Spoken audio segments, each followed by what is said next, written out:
আচ্ছা বলুন তো, একটা মেয়েকে কতটা ভালোবাসা যায়? আপনি হয়তো বলবেন আমি আমার জীবনের থেকে বেশি তাকে ভালোবাসি। আর তা না হলে বলবেন আমি এক সমুদ্রের মতো তাকে ভালোবাসি। হয়তো কেউ বলবে আমি আমার মায়ের পরে সবথেকে বেশি আমি তাকেই বাসি। কিন্তু একটা জিনিস কখনো খেয়াল করে দেখেছেন? এই ভালোবাসাটা আপনি কতক্ষণ টিকিয়ে রাখছেন?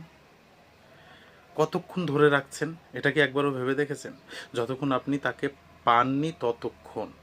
আপনি যখন তাকে পেয়ে যাবেন, তখন তার প্রতি অযত্ন শুরু হয়ে যায়।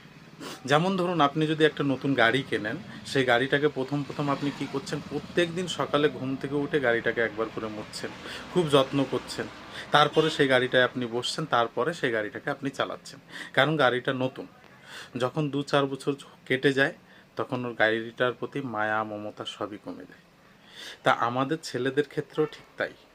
একটা মেয়েকে পাওয়ার জন্য অসম্ভব পরিমাণে তাকে ভালোবাসি, তার জন্য জীবনও দিতে পারি, অনেক বড় বড় ডায়লগ দিই।